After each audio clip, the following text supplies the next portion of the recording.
Bismillahirrahmanirrahim. Puisi ini berjudul Anjing Kurap, karya Rahma Sarita. Puisi ini diberi judul Iblis Betina yang Tak Punya Hati, karya Yohana Abdullah. Puisi ini berjudul Lonte Arab, karya DJ Anak Jenderal. Pagi ini Opung Parbelak ingin membacakan sebuah puisi. Gak salah itu, Bung. Tapi judulnya kurang enak didengar. Anjing Kurap.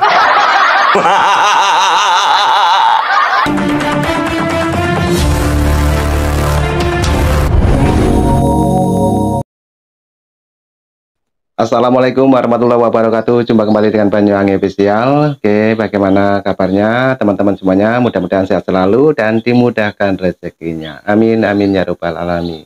Oke, untuk kali ini yang kita tonton adalah tentang puisi, teman-teman. Dan di mana puisi tersebut langsung ditanggapi berbentuk puisi juga, teman-teman ya. Jadi kali ini sangat asik sekali untuk kita dengarkan.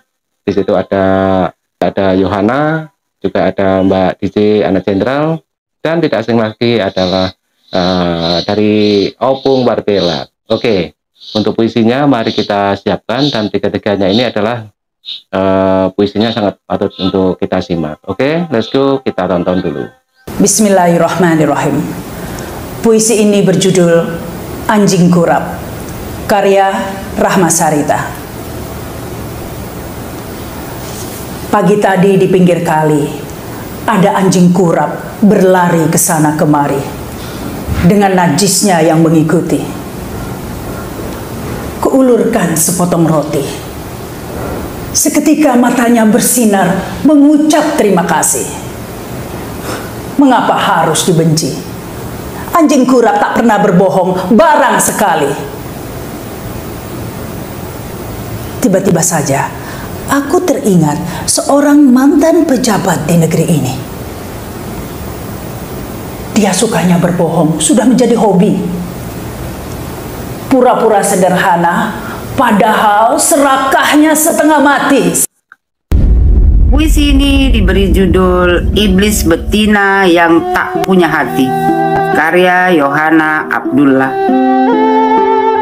Di malam yang sepi, saya melihat seorang wanita yang cantik sekali.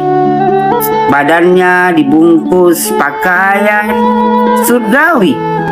Tapi sayang, wanita ini punya penyakit hati.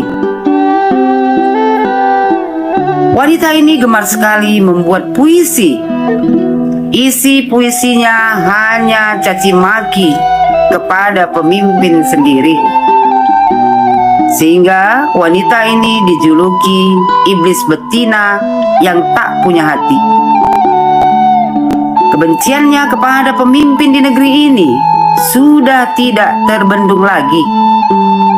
Fitnahan, hinaan, bahkan caci maki dia jadikan sebagai hobi. Wahai kau iblis betina, sadarlah diri. Pemimpin yang macam mana lagi yang kau inginkan memimpin di negeri ini?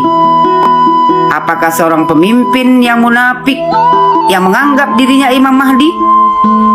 Atau pemimpin yang hanya pandai berbicara tapi tidak tahu bekerja dan tidak tahu koreksi diri? Sekali lagi, wahai iblis betina, sadarlah. Cobalah bercermin diri. Tanyakan hati kecilmu sendiri, apa yang sudah kau kasih untuk negeri ini? Puisi ini berjudul Lonte Arab, karya DJ Anak Jenderal. Pagi tadi ada lonte Arab berlari ke sana kemari di pinggir kali. Dia kesal tak ada tamu yang datang sejak malam hari. Kudengarkan suara ringkikannya. Kulihat liurnya menetes di setiap gumam mulutnya. Kata-kata busuk tercium menyengat, mengganggu pikiranku. Dia terus meracau, menghina ciptaan Tuhan, menuduh seseorang yang bahkan tidak pernah menyakiti dia sekalipun. Lonte Arab ini bukan sembarang lonte. Dia melontekan mulutnya. Dia melontekan narasinya. Dia juga melontekan asumsinya untuk merangsang pikiran semua orang, agar dagangan najisnya laris manis. Agar dagangan najisnya laris manis. Tubuhnya dibalut gamis. Rambutnya ditutupi kain pemanis. Tapi itu semua memperlihatkan isi hatinya yang bau amis. Busuk. Wahai lonte Arab, jangan kau sebar narasimu yang busuk. Melonte sajalah ke negeri asalmu. Puaskanlah sesamamu di negerimu itu. Jangan kau ganggu Indonesia dengan ocehan-ocehan busukmu itu. Ini Indonesia. Kami Jokowi.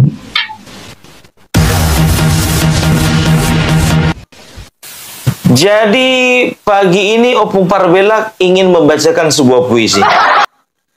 Oke, teman-teman semuanya, tadi juga ada Mbak Yohana juga melontarkan puisinya, dan disusul dengan Mbak DJ, anak jenderal, juga melontarkan puisi-puisinya yang begitu dahsyat dan lumayan untuk kita simak, teman-teman. Dan tidak kalah juga, yaitu ada Opung Parbelak, dan ini tentunya lebih lucu, membahas tentang puisi juga, dan sekaligus Opung juga membacakan sebuah puisi. Ya, inilah puisinya Opung, mari kita simak, dan salam sehat untuk semuanya, dan simak sampai habis. Let's go, Opung, kita play. Let's go. Nggak salah itu, Bung. Kenapa? Nggak pernah kalian dengar Opung Parbelak baca puisi? Belum, Bung, belum. Ya karena nggak pernah, makanya heran kami, Bung. Iya. Ayo, Bung, lanjut, Bung. Memang betul, dari dulu sampai sekarang aku nggak pernah sekalipun ikut lomba baca puisi. Baru kali ini ya, Bung, ya? Tapi tak kenapa akhir-akhir ini aku terinspirasi dengan seorang wanita, yang membacakan sebuah puisi yang sangat indah sekali. Tapi judulnya kurang enak didengar, Anjing Kurap. Dari judulnya saya udah ini ya. Udah, nggak usah berlama-lama lagi ya. Oke. Aku nggak usah baca-baca Bismillah, nggak usah. Karena takut nanti isi dari puisiku ini menyakiti hati seseorang. Iya, betul, Bung. Ya, nggak kayak sebelah sana, ya kan? Isinya kotor tapi dimulai dengan Bismillah. Aduh, ya. Jadi aku akan membacakan sebuah puisi yang judulnya Babi Betina yang Pintar Berpuisi. Berhentilah kau itu, Bunga. Iya. Ada aja kau puisimu itu. Dari judulnya aja udah kutengok gak berbobot itu. Sukaku, ya kan? Yang penting aku sedang berusaha untuk mendalami jiwa seni. Iya. Ya, kalian itu belum mulai aku udah protes kalian. Kita ketawa duluan, Bung. Tenang dulu, aku perlu konsentrasi nih, soalnya spontanitas ini. Nggak ada catatan.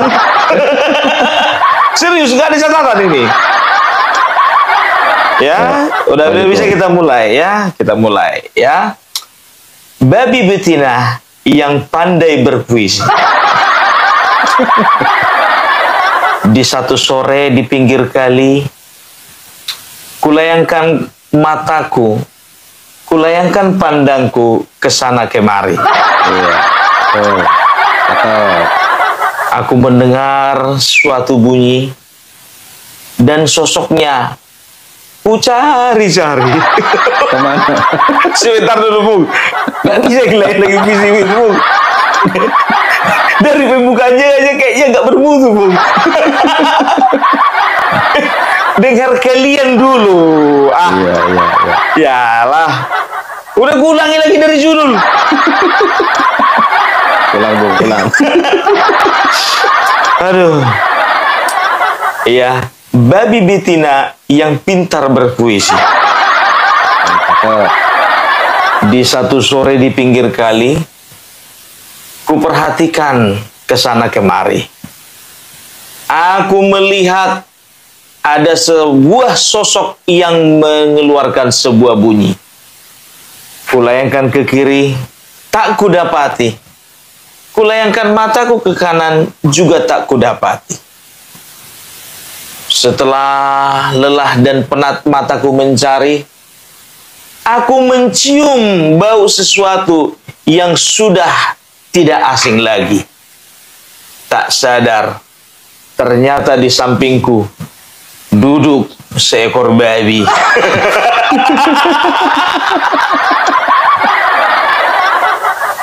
Paragraf 2.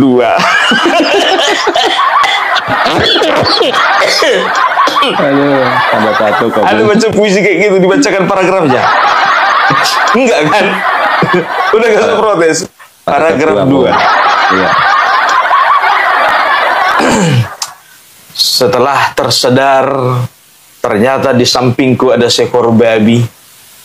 Aku bertanya kepada diriku sendiri, karena tidak mungkin aku bertanya kepada seekor babi. Kutanyakan dalam hatiku, ngapainlah babi ini di sini? Ketika kutanyakan pertanyaan itu kepada diriku sendiri, ternyata babi itu bisa membaca pikiranku ini. Dan dia memberikan sebuah pertanyaan yang membuatku terkejut sekali. Lanjut. Udah makan, Bang?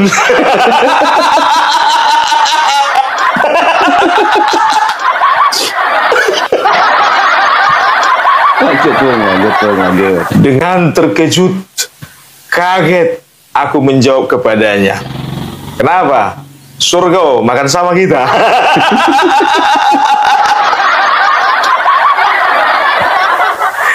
Dan aku tak mengerti kenapa pertemuan ini bisa terjadi.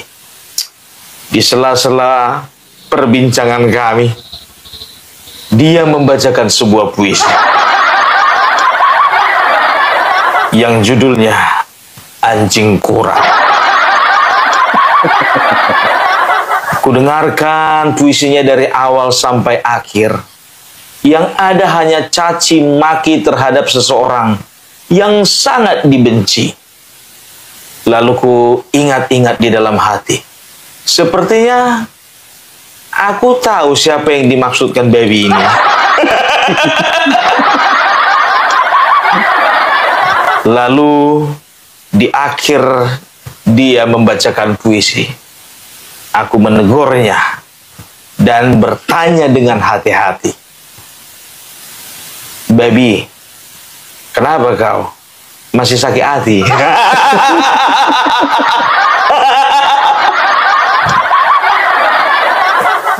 Lalu dia menjawab, Lanjut, Bung. banget.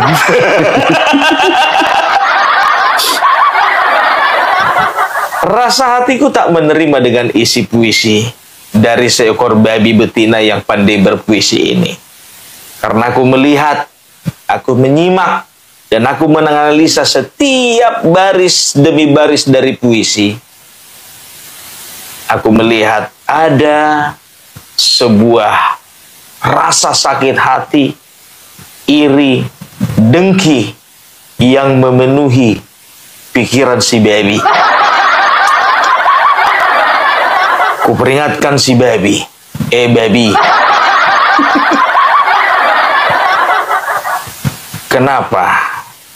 Kau nggak bisa move on. Ternyata si babi protes kepada aku. Kenapa harus dia menjadi pemimpin negeri ini? Kami punya pilihan sendiri. Dan dia mengatakan pilihannya adalah yang terbaik untuk negeri. Lalu aku berkata kepada si babi, Lanjut, Bung. maaf babi, pilihlah pemimpinmu yang sama-sama babi. Jangan kau paksakan pimpinanmu kau bawakan dengan makhluk lain. Kalau kau babi, pilihlah yang babi. Tapi kalau kau itu tidak merasa babi, maka engkau harus memilih manusia sejati. Lalu sang babi bertanya kepadaku lagi, Opung. Lanjut, Bung, lanjut. Kau tak tahu apa yang di hati kami. Kami beranggapan, kami berharap, dan kami hanya ingin satu nama. Aku bertanya kepada babi tersebut, coba sebutkan nama babi yang satu lagi itu. Sebutkan nama babi itu. Lalu si babi menjawab, jangan paksa aku untuk menyebutkan namanya. Lalu aku bertanya, kenapa? Karena dia pemimpin kami nanti di tahun 2029, periode yang sudah menanti. Lalu aku bertanya kepada babi, sejak kapan babi bikin pemilihan?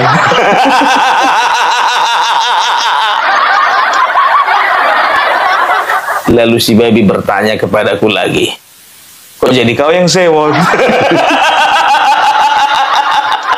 Lanjut, Bung.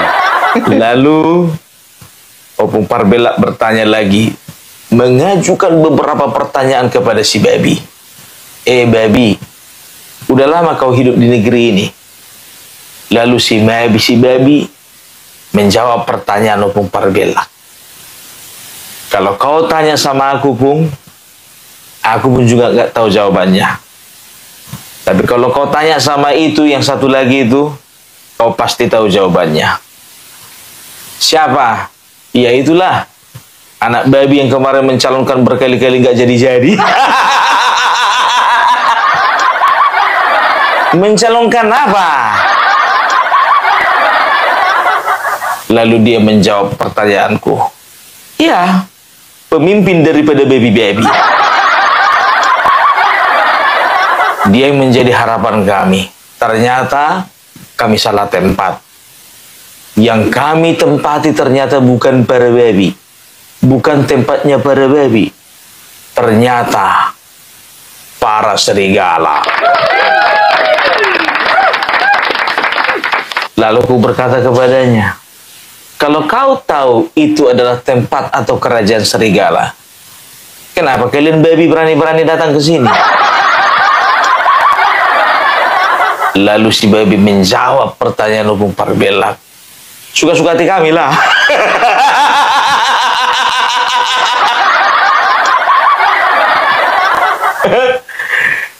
Aku marah kepada si babi. Aku katakan, babi, kau itu bikin rusak negara ini. Kau itu bikin sampah di negara ini. Kau itu bikin rusuh di negara ini. Kau harusnya tahu diri. Kalau babi, ya kembali ke negeri babi. Kalaupun ya kau tidak punya manfaat di negeri ini, lebih baik kau mengundurkan diri atau kau mencabut semua dokumentasi diri. Mulai dari kartu keluarga, kakak, KTP, paspor, dan semuanya. Lalu si babi protes kepada aku. Hei manusia, sejak kapan babi punya kartu keluarga?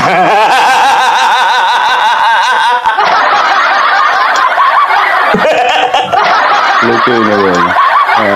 Lalu aku menjawab, maafkan aku babi.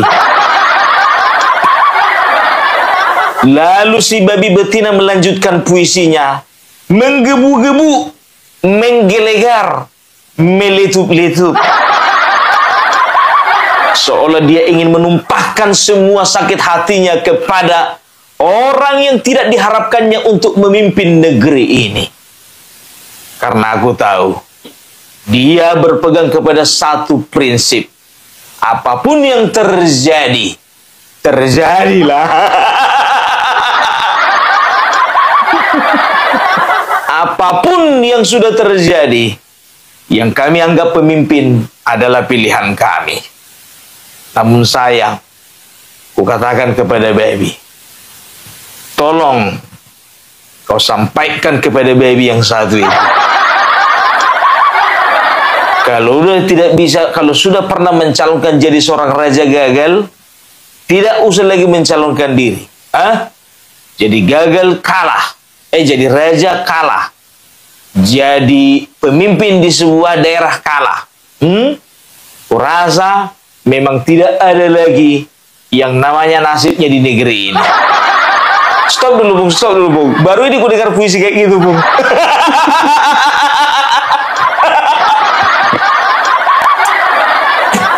Lanjut, Bung. Aku sekarang begini ya, maaf ya.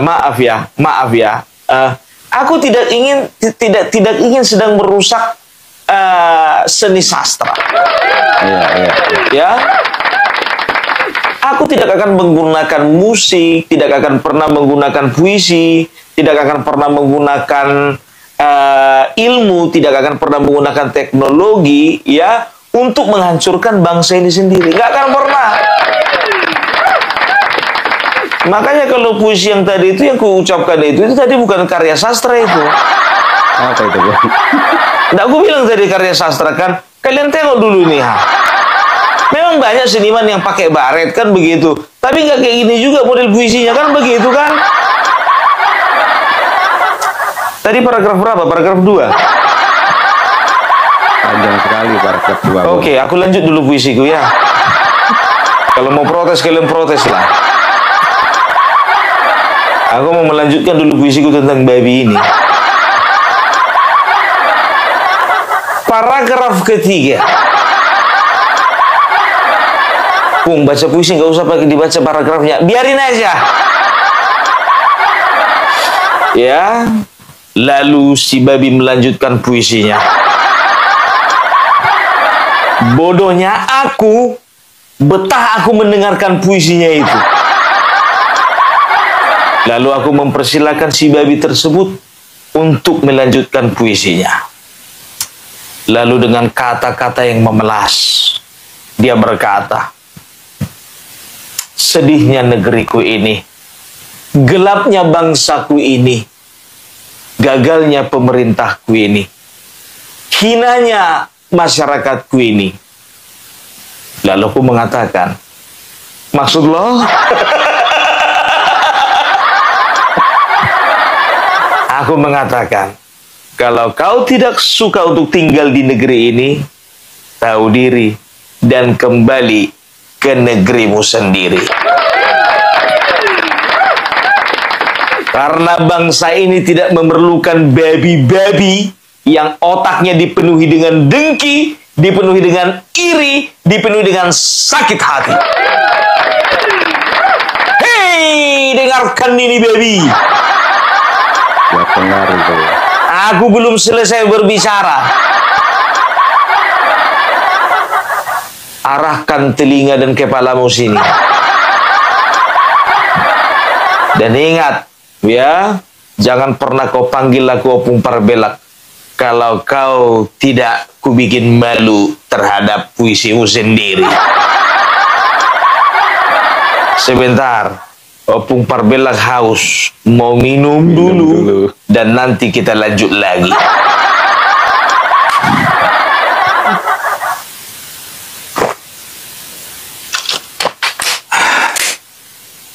Paragraf keempat.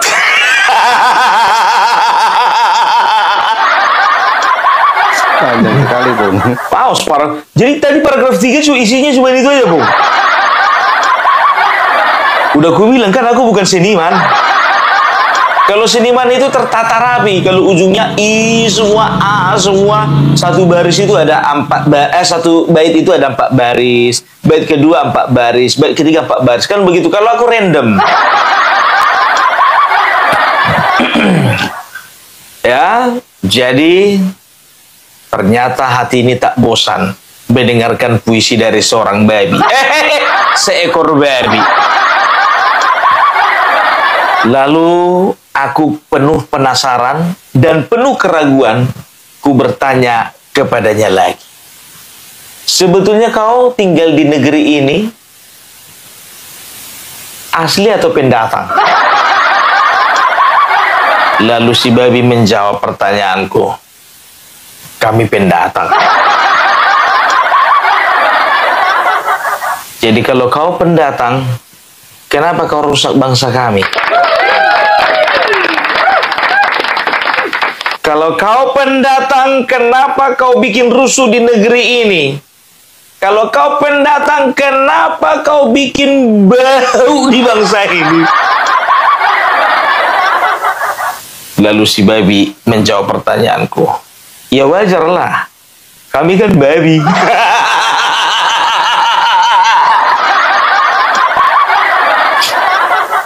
Aduh. Paragraf 5. Pung, kau kalau bikin puisi itu kayak anak jenderal itu loh. Enak didengar gitu loh. Ya sekarang kan begini, yang terserah kalian mau dengar atau enggak. Yang penting aku sedang bercakap-cakap sama seekor baby. Udah kalian dengar dari judulnya aja udah nggak ada bobotnya sebetulnya. Kalian aja mau mendengarkan. Pung, yang kau masuk baby itu siapa sih? Ya baby. Aku kan sekarang sedang mengimajinasikan aku itu, ya seorang seniman itu kan penuh dengan imajinasi, kan begitu. Bisa dia berbicara dengan kupu-kupu, bisa berbicara dengan burung, bisa dia berbicara dengan apa namanya, dengan hewan-hewan yang indah. Nah sekarang aku sedang mendeskripsikan, aku bicara dengan baby. Salah rupanya. Sejak kapan baby bisa puisi?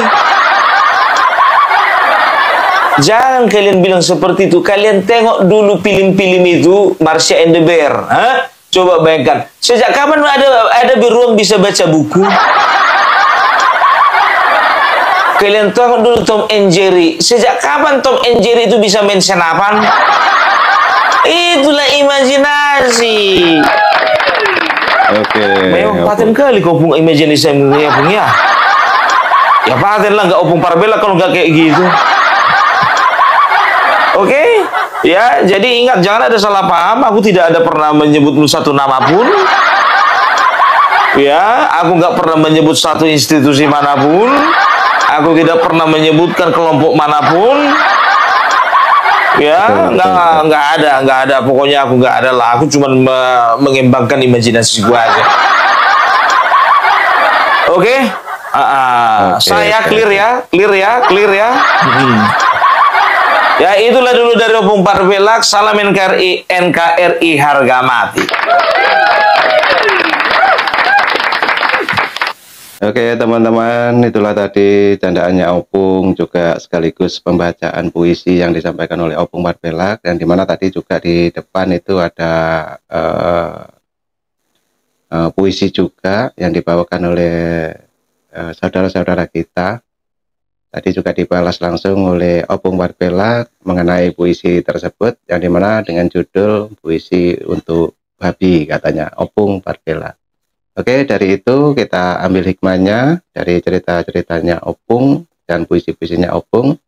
Dan mungkin teman-teman yang punya saran dan kritik jangan lupa tulis di kolom komentar saya. Dan nanti juga ada video lagi dari Banyuwangi Official. Oke, terima kasih semuanya. Assalamualaikum warahmatullahi wabarakatuh. Sampai jumpa.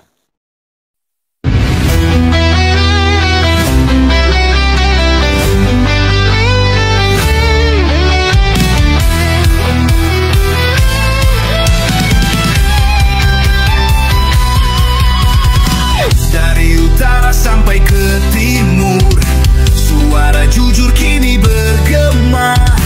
Bukan cuma cari